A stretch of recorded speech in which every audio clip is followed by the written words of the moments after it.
Hello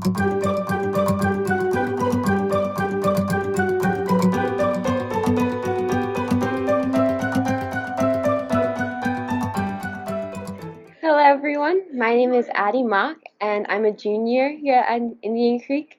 I've been going to Indian Creek since kindergarten. Today is February 9th and today we will be asking Ms. McLaurin and Mr. Kyle some questions about kind of the progression of COVID at Indian Creek and what to expect in the future here. I've been going to school a lot, so it's important for people who are going to school to kind of see what it's going to be like, and people who are at home to see what it can be like to come in. So the first question I would like to focus on Mr. Kyle, and that is, what is the plan for returning to school after spring break? Thank you, Addie. We've been getting that question a lot. And Addie, this is great that you're doing this. Thank you for joining us. And Eliza, good to see you as well. And yeah, to address that question, we're going to treat the week after spring break a little bit differently than we've treated previous first weeks after break. And what we would like to do is simply enforce the Maryland State Travel Guidelines, which I think were put in place in the middle of December. And it's possible that between now and then that those guidelines get sort of reduced to recommendations, but we are going to stand by those guidelines as ones we really want to enforce. So basically, if people travel out of state, they'll be required to quarantine and produce a negative test. We don't want to go through having another virtual school week after break.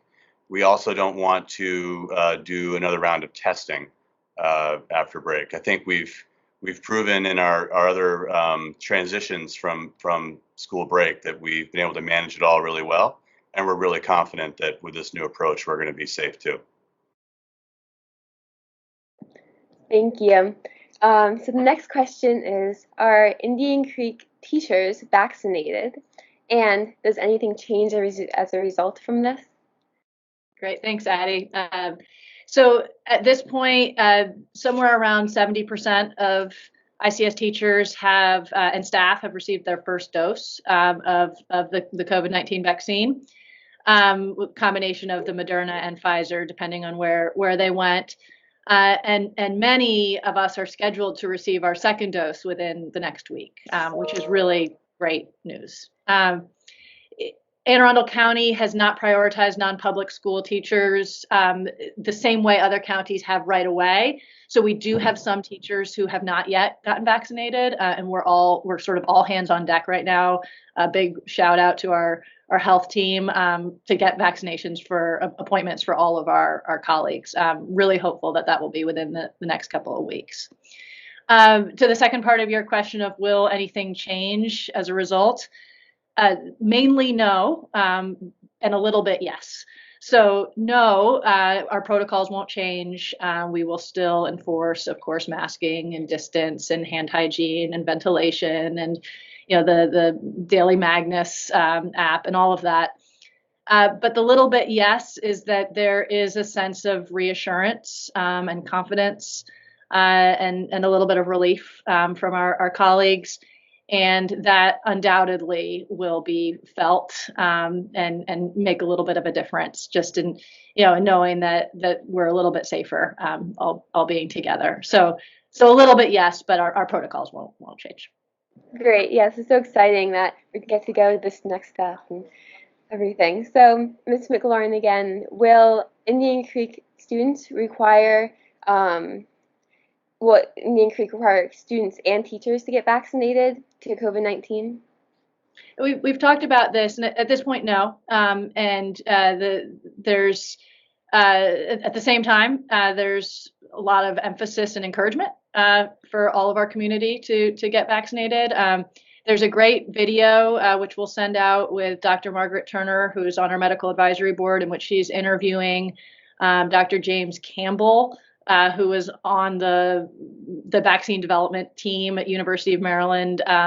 And in that, there's some really great information about the vaccine and about its efficacy and safety, and would really encourage the community to watch that. So no, not requiring it, but absolutely encouraging it for all of our safety. Great. So, what did we learn from our January COVID-19 testing requirement? And will ICS do another round of all community testing? You could just kind of expand on what you had mentioned earlier. Sure, yeah, I'll take that one. Well, one thing I learned was our medical team is awesome.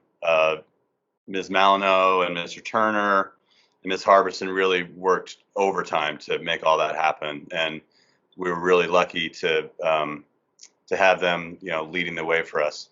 So I think probably everyone remembers we tested about 300 people on campus, and nobody turned up as a positive, so that was good. I think that alone just gave people that kind of reassurance and confidence that Ms. McLaren was just referencing a minute ago. And I I felt the vibe really change like immediately at school, and that was heartening. If nothing else, I was just glad to see people in a better frame of mind. Uh, I think people probably know that like 2 or 3 days later, we had a couple cases pop up. So it sort of reminded us that getting a test is just a point in time, and the virus is still out there. We we were further heartened by the fact that it was clear that we still didn't have any community spread, meaning nobody was coming to campus and then turning up positive. People were contracting the virus in other places. So all in all, it was good. It was a big effort, though. Back to my first point, our medical team worked really hard to do it, and I'm glad we did it. The sort of external factors at that point in time were pretty intense. We were coming back from break. The pandemic was raging. The sort of local numbers were at the highest that they'd been. So I think it was an important step to take to have that layer of mitigation. And as I said before, moving forward, we don't think we have to return to that, even though it was successful. We feel confident that our general approach to mitigation strategies are really sound, and people are adhering to the pledge, and we're doing a good job with the basics. Can I add something to that? Which a number of a lot of the guidance that we've received from CDC and CHOP and lots of different organizations recommend testing as a safety layer as part of an overall mitigation strategy. But it's recommended when it's rapid, accurate, and affordable. And unfortunately, we're just not there yet in terms of having it be, as Mr. Kyle was saying, we did this testing, and then just a week later we had a couple of cases pop up. We really need that rapid turnaround time for it to be an effective mitigation strategy. So I could imagine that in the coming weeks and months, if we see that testing is much more readily available, that will reopen the conversation. But with vaccines and all of that, who knows? Who knows? So that's sort of where we are now. Great. So next is, how many known positive cases has there been on campus to date? And has there been any known on-campus transmission? Great. Thanks, Addie. Liza? Yeah. Okay. Good. Yeah. Sure. Yeah. So it's a bit of a tough question because we have to be really careful about our definitions there. So what we track is positive cases in which an individual has been on campus within 72 hours of testing positive. And of those, since September, we have had 7 that I know of. So we have had cases where somebody, a virtual student or a family over a break, somebody who hasn't been on campus within 72 hours has let us know that they've tested positive. And we want to keep track of it. So we really encourage people to let us know if that's the case so we can keep track of it. But we don't report those cases out because they're not of major influence in terms of our goal of preventing on-campus transmission. So to that point, our goal all along has been to prevent on-campus transmission. And to date, we don't have any evidence of on-campus transmission. So of those 7 cases, unfortunate situations in which we had somebody who then tested positive who had been on campus. We have no evidence, despite our contact tracing and efforts, that any of those resulted in another positive case as a result of that any contact on campus. So what that speaks to is the effectiveness of our protocols of masking and distancing, and why it's so important that we keep those protocols up. So I hope that answers that question.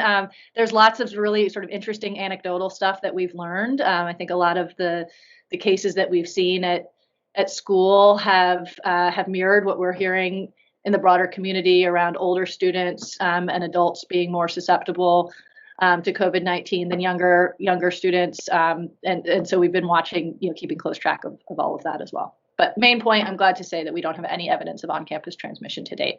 So let's keep it up. Yeah, I'm sure the protocols are making sure everyone feels safe, and as we've seen, there's no transmission, so protocols are definitely working. Next, what can you guys kind of give a sports update for the spring season? Spring season. Wow. Yes. I love thinking about all the activities that you guys can start engaging in. So, obviously right now we've got at the upper school, the musical is getting going with rehearsals, and that's great. I'm really psyched that's happening. Basketball has started too. And, the way that I look at it, Addie, is I see both of these as taking baby steps forward, right? We want to be careful and make sure that we're, doing all our protocols relative to the activities. And I am very optimistic that we will have a spring sports season. There are going to be things that we're going to have to plan carefully for, like transportation and, maintaining distance on the sidelines, and are we going to have spectators and all those kinds of things. But we're already talking about it. We also rely on the guidance of our athletic leagues to help us think through some of those things. And then most importantly, just at school, we rely on the physicians that help us make decisions about our COVID protocols. So all that's ongoing. But as I said, I'm really optimistic that we're going to have more and more activities available for participation as we move into the spring. Thank you. It's always encouraging to hear. So how have ICS protocols evolved over the course of the year? What are the most important current protocols? Oof, that's a good question. Want to tag team that one, Eliza? Sure, sounds good. I'll start. I think one thing I think about a lot, Addie, is I just don't want people to sort of take their eyes off the prize, right? There are things we still need to focus on, and the one that I think about the most is distancing. And it's just really hard, for all of us to sort of constantly think about the distancing part. When we go home, we don't have to distance from our families, right? And we don't have masks on, so we're always having our guards down there. But at school, it's going to be really important to maintain the principle of distancing throughout the spring. So I think about that a lot. I also think that the sort of daily adherence to the Magnus questions is really important. People shouldn't sort of get tired of that and just mail it in, so to speak. They really got to be honest with themselves about how they're feeling and how they're behaving away from campus. So back to your question, I don't see the protocols evolving too much, but I do see sort of a necessity that we just really commit to seeing them through. Ms. McLaren, I don't know if you've got stuff to add to that.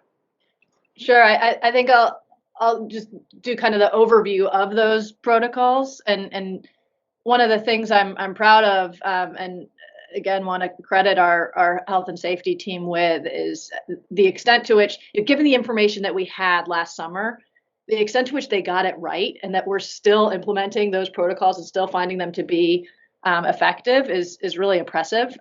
So there was sort of a five, or we'll call it 6 big protocols that were put in place. The first is masking, that everybody on campus is required to have a mask on at all times, with the exception of mask breaks outside, and obviously our protocols around eating. The second, as Booth mentioned, distancing. We try to keep as close to or more than 6 feet as often as possible, and certainly over the course of 15 minutes, which is an important marker there. So we're really serious about distance. Third is ventilation. You remember over the last summer, we talked a lot about ventilation and ventilation upgrades at the upper school. At the lower school, even though it's cold, we've got our windows open, and we're just making sure that air exchange in classrooms is happening frequently. Fourth protocol is our daily health screening, which we all know we do every single day, and monitor closely on our end. And then also hand and surface hygiene. I think one thing we've learned is that hand hygiene is really, really important. And of course, surface hygiene is important as always. But I think at the start of the year, many of us were nervous about, even handing a paper to somebody or something like that. And that we've learned a little bit more about. The final protocol is sort of school structures, where we thought about things like cohorting and schedule adjustments to limit the number of transitions. And that we got right for the most part also. I think our phases, we all remember modified orange and the challenges of that. But I think for the most part, having the on-ramp of half days and learning the protocols at the start of the year, and then moving into yellow, where we've now been with consistency and a sense of routine, has been really great.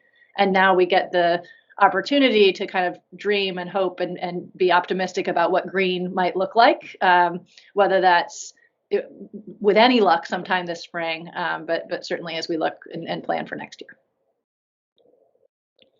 Thank you. Yep. So what about the thinking on the color phases of operation? I know you were expanding a little bit on that, and how has it evolved currently? Do you want to take a crack at that, Eliza? You were the Sure. Yeah. I think that we set it up. The way of thinking around the colors has been helpful, and I think will continue to be, where we have sort of different ways that we operate under different conditions. And the way I've been thinking of it is, red is when we need to be virtual, and that's when the conditions either in our community or outside of our community require us to operate in virtual mode, and we do that in red. And orange was sort of that on-ramp to yellow, to get our community trained in the protocols and comfortable being together. And yellow is where we are and where we have been. So I've sort of started to think of orange as something that doesn't really exist anymore for us. It was an important training to get us to yellow.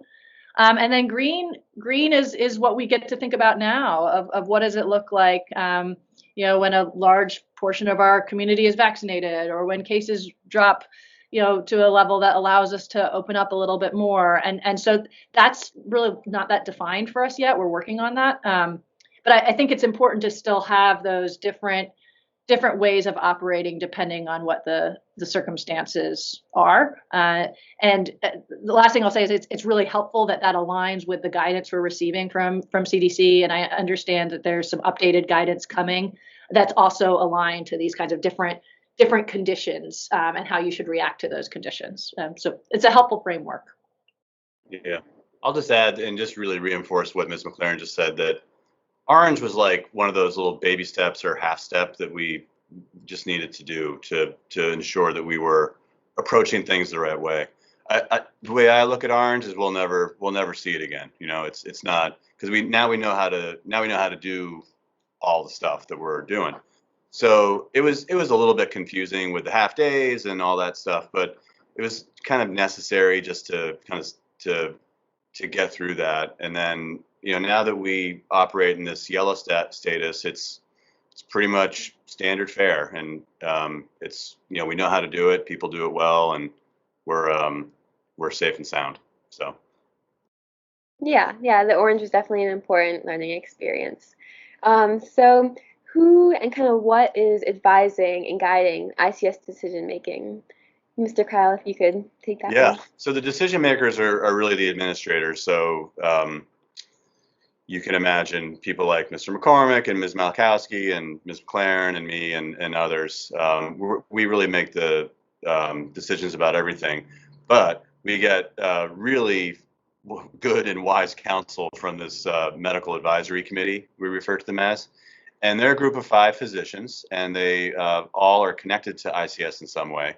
So they have really good context for the community, but also just by virtue of the fact that they're doctors, they're really wise about all things COVID. So we rely on them a lot. We basically will ask them questions and ask them to consider different directions that we're thinking of taking the school or policies to put in place. And when we do that, we generally arrive at some version of consensus about how to move forward. And I will say that whatever decision is made, I stand 100% behind it, and it's sort of my decision as the head of school. And if some of them don't work out, you can blame me. And if some of them work out great, you can give credit to the team that goes into that is behind it. But that's how it works. And we just like to work as a group in that way. Great. Okay, so what have we learned about virtual instruction and supporting virtual learners? Will virtual learning still be available? You want me to take a stab at that one, Booth? Yeah, go first, and we probably both have something wise to say.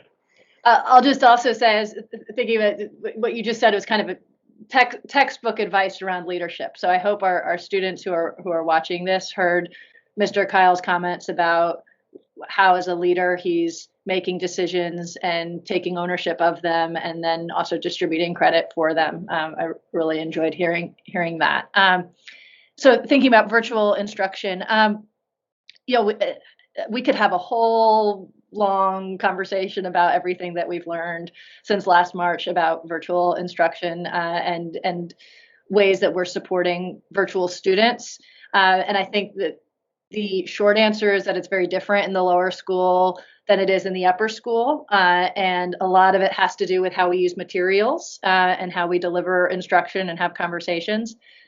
So I would want to open that question up really to our faculty, because they've done a lot of learning on that topic. And I think the main point I want to make is it's something that we do need to keep thinking about, and how we grow and evolve in hybrid and virtual instruction. From a hybrid standpoint, meaning you have some students in the classroom and some at home, that's been some really significant learning this year. And it's also really challenging. It's a challenging mode of instruction, but it's one in which we've also found some ways to do some really neat things. So we'll keep working and learning together on that. And remember our motto for the year of learning together. So I think it's been a year of major learning there. It has raised the question of, are there some things that we're learning how to do because of the pandemic that maybe we want to keep doing in some way, whether that's through our Blink program, online course offerings, hybrid course offerings, all of that. And so those are going to be some really fun conversations for us to have as a community in the coming months.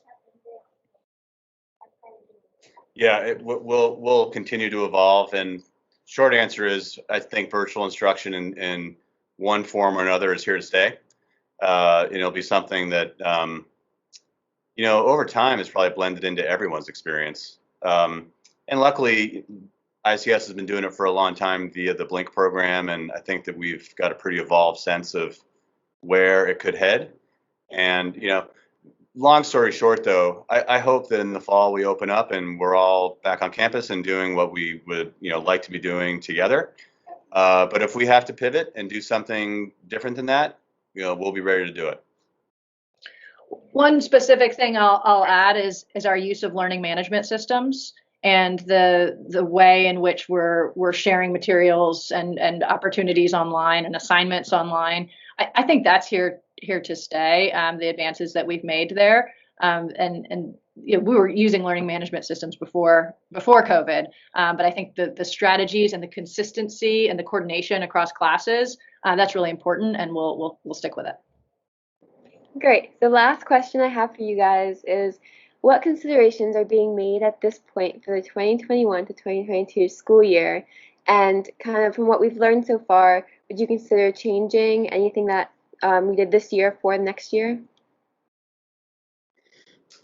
Yeah, so I think about next year a lot, Addie. And as I just said, we're hoping to open up, back on campus, I guess more in sort of if we use our color terminology, more in a green status. And it could be that we're still having to do some version of distancing, and could be that we've got to be wearing masks still. But as we've alluded to, we figured out how to do all that well, and I think it'll continue to evolve. I, uh, I, it's in the back of my mind that perhaps we'll have to use some of our larger spaces on campus to sort of double as instructional spaces if we have to continue to spread people out. We'll be ready to do that if we have to. I really do want to have dining next year back on campus. That's something that, again, I think we can do. It might not be in exactly the same form as we had it before, but we will bring it back in some version. I really hope, particularly at the upper school, that extracurricular activities are functioning and give students a reason to want to come to school, besides being in their wonderful classrooms. And I think that we're going to have to be creative in making some of those happen if we still have some level of restrictions on us. But we're committed to making it happen.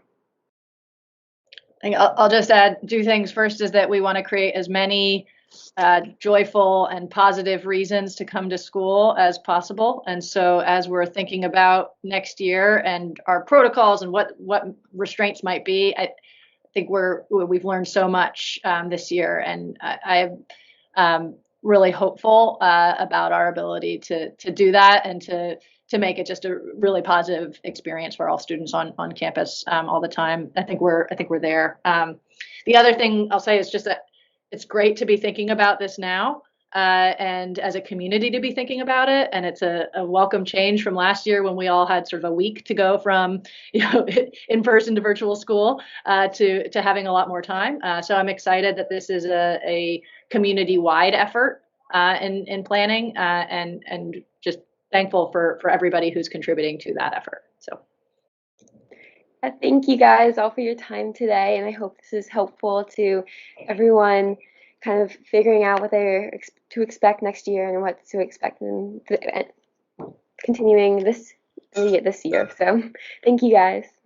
Thanks, Addie. You got to get to class, right? We kept you a little longer than 30 minutes, so yeah, have a good I have 3 minutes. Thank you so much, Addie. This was great. Yep, Bye, thank everybody. you. Bye-bye. See ya.